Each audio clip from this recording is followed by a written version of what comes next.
बिस्मिल्लाहिर्रहमानिर्रहीम। लाखों दुरूद व सलाम नबी पाक सल्लल्लाहु अलैहि वसल्लम आपकी आल और तमाम असहाबा किराम पे। अस्सलाम वालेकुम। वालेकुम अस्सलाम व रहमतुल्लाहि व बरकातुहू। क्या हाल है आपके? अल्हम्दुलिल्लाह, अल्लाह का शुक्र। फिट फाट? शुक्र अल्हम्दुलिल्लाह। चले जी, अल्हम्दुलिल्लाह रहे और फिट फाट रहे। कैसी गुजर रही है? बस छुट्टियां एंड पे हैं अब, जो कि हमने तो की नहीं तो जिन्होंने की हैं उनकी अब एंड पे हैं। तो बाय द वे, ये छुट्टियां स्टार्ट कब से हुई थी? जो सुप्रीम कोर्ट में तो 15 जून से स्टार्ट हुई थी। अच्छा। सिंध हाई कोर्ट में 1 जून से होती हैं। तो लेकिन ये है कि पंजाब में फिर हाई कोर्ट जो है वो 15 जुलाई से, कोई 1 जुलाई से, और उसके बाद सितंबर तक जाती है, सेकेंड वीक ऑफ सितंबर। तो जो सिविल कोर्ट्स हैं वो 1 महीने के लिए, अगस्त का महीना, तो वो भी आज 23 हो गई है ना जी। आज 23 हो गई, तो 1 हफ्ता रह गया। उनका 1 सितंबर से खुल जाएंगे। सही, 23 समझे गुजर गई, हफ्ता रह गया, गुजर गई, अब 1 हफ्ता रह गया। सही, 25 से 31 तक। सही। अच्छा, आपको महसूस होता है छुट्टियों के बाद जब काम स्टार्ट चल तो रहा होता है लेकिन एक वो हो जाता है, हाँ जी छुट्टियां खत्म काम शुरू, तो कोई फर्क? हाँ जी, वो सुप्रीम कोर्ट में तो खास तौर पे फर्क पड़ता है ना कि वो अच्छा। एकदम सारे बेंचेस आ जाते हैं। अब जैसे छुट्टियां खत्म होने से, छुट्टियां शुरू होने से पहले जजेस की तादाद बढ़ी थी, नए जजेस आए थे, तो वो केसेस बेंचेस 9 बेंचेस बन रहे थे। अच्छा। तो अभी शायद 9 बेंच तो ना बने क्योंकि 2 जज रिटायर हो गए जो एडहॉक थे, तो 8 तो कम से कम बन सकते हैं। तो अच्छा, सॉरी, एडहॉक वो थे जो रिटायरमेंट के बाद आए थे? जी, रिटायरमेंट के बाद 1 साल के लिए आए थे। ठीक हो गया। तो उनकी 28 जुलाई को हो गई थी टर्म कंप्लीट। ठीक। तो वो अभी एडहॉक नए नहीं आ सकते ना। एडहॉक उस वक्त होते हैं जब सुप्रीम कोर्ट के जजेस की जो अप्रूव्ड स्ट्रेंथ है वो कंप्लीट, उसमें अपॉइंटमेंट्स हो चुकी हों। तो अभी इस दौरान तादाद बढ़ी थी, तो फिर अभी मुकम्मल नहीं हुई, वो असामियाँ मुकम्मल फिल नहीं हुई, तो इसलिए अब एडहॉक नए नहीं आ सकते। अच्छा। इसलिए जो थे उन्हीं की भी 1 साल की टर्म थी, वो एक्सटेंड नहीं हुई। सही हो गया, ठीक हो गया। तो छुट्टियों के बाद फिर एकदम काम लगता है ना, हाई कोर्ट्स में भी काम रेगुलर शुरू हो जाता है और इधर भी शुरू हो जाता है, सुप्रीम कोर्ट में अदालतें भरी भरी नजर आने लग पड़ती हैं। जी हाँ। और हाई कोर्ट्स में फिर ये होता है कि रेगुलर केसेस लगने शुरू हो गए। अब ये है कि पिछले साल लॉ चेंज हुआ था, तो टैक्स मैटर्स के लिए स्पेशल डिवीजन बेंचेस बनने थे। पहले रेगुलर बेंचेस में ही केसेस जाते थे ये, तो वो फिर कई दफ़ा बारी नहीं आती थी। तो अभी इस्लामाबाद हाई कोर्ट में भी ये किया है कि कुछ जो है ना, मेरा ख्याल 3 डिवीजन बेंचेस मखसूस कर दिए गए हैं। एक डिवीजन बेंच वो सुनेगा टैक्स के केसेस स्पेशल। अच्छा। तो वो सिर्फ सारा दिन वही सुनेंगे, जितने भी केस ऑफ कोर्स डिसाइड हो सकें या हियरिंग हो सके। तो जो कुछ को जो स्पेशल लॉज के तहत डिवीजन बेंच में केसेस आते हैं, नारकोटिक्स के हैं, नैब के हैं, वो कुछ वो सुनेंगे। तो इस तरह 3 बेंच बनाए गए हैं। अच्छा, सही हो गया, ठीक। तो वो जो सुप्रीम कोर्ट ने किया था पिछले दिनों, अपने कवानीन को सख्त किया था, बदला था, मैं तो सख्त बोलूँगी। हाँ, वो सख्त ये उस सेंस में हुए ना कि कोर्ट फीसेस और एक्सपेंसेस बहुत बढ़ गए। हाँ जी। तो वो अभी तक तो कायम है। तो जो बाकी वकला हजरात हैं उनका क्या, सब खामोश है? भाई नहीं, बोल तो रहे हैं, लेकिन अब बर्डन एक्चुअली तो क्लाइंट पे आना है ना। वकील पे तो उस तरीके से बर्डन नहीं है, उसकी अपनी जेब से नहीं है, वकील की जेब से तो नहीं जाना। तो मसला तो क्लाइंट्स को है जी। उनको फर्क पड़ेगा। अगर जैसे अब एक क्लाइंट जो था पहले 200 रुपये में, फ़र्ज़ करें, मैं एक मिसाल दे रहा हूँ, 200 रुपये की कोर्ट फीस लगती थी। अब उसको जब पता चलेगा कि मुझे 4000 की कोर्ट फीस टोटल लगानी पड़ रही है, तो वो सोचेगा। हालात पे डिपेंड करता है ना, जो तगड़ा होगा वो लगा लेगा, जो बेचारा माठा होगा इसी तरह वो रिव्यू में जैसे हर बंदा कहता था नहीं जी एक ट्राई जरूर करनी है कि रिव्यू में शायद रिलीफ मिल जाए, सुप्रीम कोर्ट उम्मीद होती है। तो अब वो भी सोचेंगे, सीरियस लोग ही करने की कोशिश करेंगे रिव्यू। तो लेट्स सी इससे कुछ फर्क पड़ता है कि नहीं पड़ता। तो अभी तो जाहिर है जिसने केस करना है वो एक्सपेंसेस खर्च करेगा। बॉस तो आपकी चाय बाकी ठंडी तो ना ऐसा हो सच जाए। उसमें कोई तब्दीली नहीं आई, वो सिर्फ लिमिटेशन की हद तक ही तब्दीली आई, बाकी और तो वही रूल्स हैं, उन्हीं को कट पेस्ट किया गया है। बाकी जो प्रैक्टिस एंड प्रोसीजर एक्ट में चीज़ें आई थी उनको भी रूल्स में डाल दिया गया है। सही। कुछ रूल्स की नंबरिंग चेंज हो गई बस, मेजर चेंज और कोई नहीं है। चलें उस टॉपिक को छोड़ते हैं, आए अब मौसम पे। मौसम अभी ये एक स्पेल और बारिश का। हाँ जी, 8वां स्पेल कह रहे हैं ये, जो कि आज से शुरू होना है। तो अल्लाह से दुआ है कि खैर खैरियत से गुजर जाए ये वाला स्पेल भी, तो जहाँ भी बारिश हो तो वो मैनेज हो जाए, लोगों का ज़्यादा नुकसान ना हो। बिल्कुल। तो अभी अब गज़र में जैसे वो हुआ है, ग्लेशियर फटा है, अब उसमें किसी का कोई कसूर, किसी का कसूर नहीं, लेकिन कसूर सिर्फ ये है कि जो रास्तों में जिन्होंने घर बनाए हुए, अभी भी मैं रिपोर्ट एक पढ़ रहा था, तो यही था कि ज़्यादा नुकसान जो है वो उन्हीं इलाकों में, उन्हीं जगहों पे है जहाँ पे लोगों ने रिवर बेड जिसको हम कहते हैं, जी जी, इसी तरह स्ट्रीम बेड, नाला का बेड जो है वहाँ, और उसके बिल्कुल ऊपर जो लोगों ने घर बना लिए हुए हैं वहाँ पे ही प्रॉब्लम होती है ज़्यादा, उन्हीं का नुकसान ज़्यादा होता है। तो बाकी तो फिर जो पानी अगर अपनी कोई नेचुरल कोर्स से बाहर निकल जाएगा तो उसको तो फिर आप अवॉइड नहीं कर सकते, वो तो फिर अल्लाह की मर्जी है।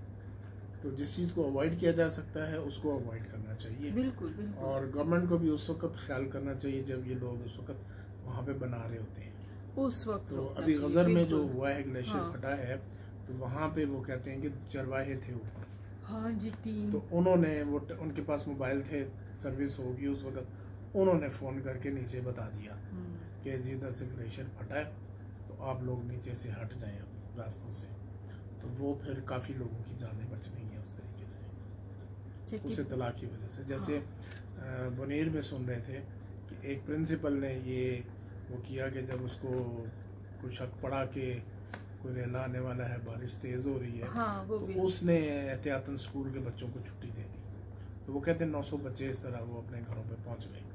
तो वो हाजिर दिमागी थी उसकी, हाजिर दिमागी थी उसकी। तो कई दफ़ा वो सख्ती में नहीं कुछ नहीं होता, देखी जाएगी, हम मुकम्मल करेंगे अपनी। हाँ, देखी जाएगी, तो हम भी अगर बैठे वो हुए हैं। उस सख्ती में रहते हाँ, तो प्रिंसिपल साहब तो शायद प्रॉब्लम हो जाती, तो लेकिन उन्होंने हाजिर दिमागी से काम लिया, तो वो अल्लाह ताला ने, ये हमारे हीरोज़ हैं, इनको अवार्ड देने चाहिए, ये हीरोज़ हैं। अब जो चरवाहा है 3 है, उनके बारे में भी जिस तरह उन्होंने अकल इस्तेमाल की, पैनिक नहीं हुए फ़ौरन, और लोग जल्दी से घर बार के तो नुकसान हुए, लेकिन जानी नुकसान से बच गए।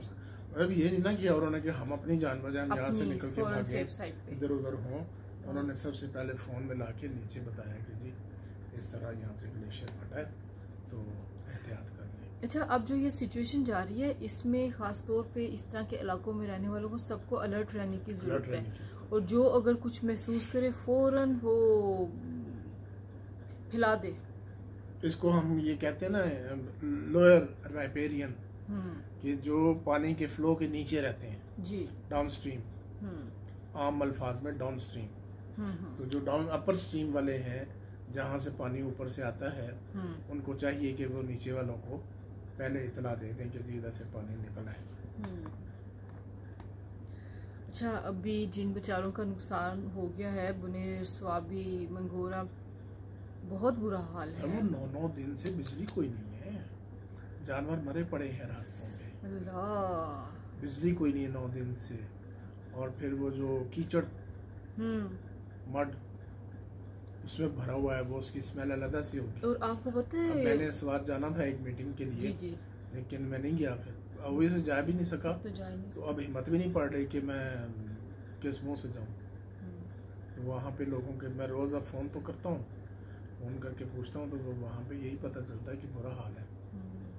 अच्छा बॉस, उनसे भी पूछिएगा, वो हम एक दफ़ा सवात गए थे तो हमारी बहुत अच्छी मेज़बानी की थी, आपके क्लाइंट्स ने बहुत उन्होंने शफ़क़त मोहब्बत मान दिया था, तो उनको भी असल में वो तो एक तो रहते हैं बिल्कुल वो ऊपर, वो इधर चकदरा पे दरिया के इस तरफ रहते हैं, वो चकदरा है, उसका वो चकदरा का इलाका है वहाँ जो था। तो दूसरा ये है कि वो एबटाबाद में कुछ था, उनकी जगह थी, तो वहाँ तो मुझे लगता है कि ऐसा नहीं हुआ कुछ, तो लेकिन मैं फ़ोन करूँगा, मरी वालों को तो फ़ोन किए थे मैंने, तो मरी वाले ठीक थे, अल्लाह का शुक्र है। अच्छा, ये ना अपनायत का एहसास होता है पूछना, और जिनको आप पूछते हो उनको भी लगता है कि हाँ कोई उनका अपना है। सवात के जो दोस्त हैं उनसे मैंने पूछा था, तो वो कह थे कि हमारे इलाके में तो नहीं उस तरह हुआ, बट जहाँ जहाँ हुआ है वहाँ बहुत नुकसान हुआ है। मैं देखी थी। अच्छा, वो कुछ लोग कहते हैं हमारे पास सिर्फ वही है जो हमने कपड़े पहने हुए हैं, हमारे पास कुछ भी। कितनी बेबसी है, बहुत ही बेबसी है। वो आप ये सालों की कमाई आपकी, उसके अलावा जो रिश्तेदार सारे ख़त्म हो गए ना, कईयों के खानदान खत्म हो गए। अभी मैं खबर पढ़ रहा था, तो एक आदमी आया हुआ था बाहर से, शादी के लिए आया था। 2 दिन बाद उसकी शादी, 2 दिन पहले उसकी वालदा से बात हुई थी। तो सिर्फ एक भाई वो बचा है जो बाहर से आया, और एक जो उसको एयरपोर्ट लेने आया हुआ था, भाई या बाप जो भी लेने गया हुआ भाई का ही लिखा हुआ था, वो लेने तो गया बाकी जो थी वो सारी फैमिली जो थी वो, तो वो उनके शादी की बजाय जनाजों पे शिरकत की। तो बाकी जो नुकसान हुआ होगा वो अलग था। बड़ा दुख है, मेरे से कभी चेहरे देखे नहीं जाते। तो अभी तो ये वो किस्से और वो जो है ना, इतना बड़ा पत्थर है, वो कैसे जाएगा? और ये वो हैं किस्से जो सामने आ रहे हैं, तो जो सामने नहीं पता, जो अभी हर चीज तो मीडिया के सामने नहीं आ जाती। बनेर की एक ड्रोन से वीडियो आ रही थी कि कितना दूर दूर तक ये पत्थर फैले हुए हैं और कितने बड़े बड़े हैं। मैं तो वो हैरान हो रही हूँ, वो तो ऐसे है ना कि वो पत्थरों की ज़मीन हो गई है, वो इलाका इन पत्थरों का हो गया, और इतना बड़ा है। मुझे तो पॉसिबल नहीं लग रहा कि वो सारा क्लियर हो सकता है। अल्लाह खैर करे। तो हमारे लिए 8वां स्पेल अभी शुरू होना है, और उनके नीचे दबे हुए हैं, पूरे घर दबे हुए हैं उनके नीचे। 8वां स्पेल खैर खैरियत से गुजर जाए, अल्लाह करे। तो उसके बाद फिर यह है कि मौसम इंशाल्लाह ताला खुलना शुरू हो जाएगा, क्योंकि भादों का आज मेरा ख्याल 8वां दिन है। तो कहते हैं कि 15 भादों के बाद। भादो बहन हमें ज़्यादा तंग ना करो प्लीज़, हमें पता है आप नखरीली हो, तो ज़रा थोड़ा सा कूल होकर आराम से चले जाओ, सब बहुत परेशान हैं। तो अल्लाह ताला से भी दुआ करते हैं, अल्लाह ताला खैर करे। ये बारिश बादल बोलते हैं या नज़र आते हैं बाहर बादल, एकदम खौफ हो जाता है। या अल्लाह खैर करना, बचाना। बहुत ही देखें, अब वो बुनेर का भी कहते हैं 2 से 3 मिनट कहते हैं, हमें समझ नहीं 2 से 3 मिनट में जो हुआ है सारा कुछ हो गया। अस्तगफिरुल्लाह पढ़ने की ज़रूरत है। हम सबको चाहिए कि बगैर तस्बीह के खुला बेहिसाब पढ़े, अस्तगफिरुल्लाह पढ़े, अल्लाह ताला से रहम मांगते हैं। हम सबके घरों को अल्लाह ताला खैर के साथ आबाद रखे, खुशियों के साथ। तो बॉस ठीक है आपका, इस दुआ के साथ आपका शुक्रिया करते हैं कि आप भी दुआ मांगे खैर की, बारिशों की, ये आराम से खैरियत से गुजर जाए इंशाअल्लाह। और जो परेशान हाल हैं उनके साथ हमारी हमदर्दियां हैं, अल्लाह ताला उनके लिए आसानी का मामला फरमाए, आमीन। शुक्रिया आपका, वेलकम। बारिश फिर शुरू हो चुकी है, अल्लाह ताला रहम करे। इस्लामाबाद में बहुत बारिश हुई है, भाराको में बहुत बारिश हुई है, पानी रुक गया है। हमारे यहाँ पे भी बारिश हो रही है, अभी ज़रा थोड़ी हल्की हुई है। अल्लाह ताला से बस हम रहम मांगते हैं, या अल्लाह हमें माफ़ कर दे, और ये बारिशें जो सी हैं बस खैर की रहे, रहम की रहे, हम पे रहम कर दे। बहुत आजमाइश हो गई है, अब तो इन बारिशों से खौफ आ रहा है। बस अल्लाह ताला अब इनको वापस भेज दे, अभी इनकी ज़रूरत नहीं है। और जहाँ जहाँ तबाही हुई है अल्लाह ताला उनके लिए आसानी करे, उनकी मुश्किलात दूर फरमाए, आमीन सुम आमीन। अल्लाह ताला हम सब पे अपना रहम फरमाए, आमीन। हमारे बुज़ुर्गों को सेहत के साथ अल्लाह चलता फिरता रखे, हमें भी सेहत के साथ रखे, और हमारे बच्चों के लिए अल्लाह ताला आसानी करे, उन्हें ज़िंदगी में वो सारी आसानियाँ दे जिसके वो हकदार हैं, और उनके हक़ में वो फ़ैसले अल्लाह ताला करे जो उनके हक़ में बेहतर हैं। और हमारे कश्मीर और गज़ा के मुसलमान, उनके लिए बहुत सारी दुआ है, अल्लाह ताला उन पे रहम करे। गज़ा के मुसलमानों पे ख़ास तौर पे अल्लाह ताला अपना करम करे, आसानी करे, रहम अल्लाह ताला फरमा दे, आमीन। बस अल्लाह ताला अब बहुत मुश्किलात हैं इस वक्त हमारे मुल्क पाकिस्तान पे, आसानियाँ करना, सबकी मुश्किलात दूर करना, और एक दूसरे को आप भी दुआ में याद रखा करें। अल्लाह ताला दूसरे के हक़ में की हुई दुआ को कबूल करता है। और अस्तगफुरुल्लाह की ज़रूरत है, उठते बैठते बस अस्तगफुरुल्लाह का विर्द रखें। अल्लाह ताला हम पे रहम फरमाए, आमीन सुम्मा आमीन। हमारे चैनल को प्लीज़ लाइक सब्सक्राइब शेयर ज़रूर कीजिए, और अगर आप कमेंट भी करेंगे हमें अच्छा लगेगा। बहुत शुक्रिया। अल्लाह हाफिज़। गपशप विद आमना खान।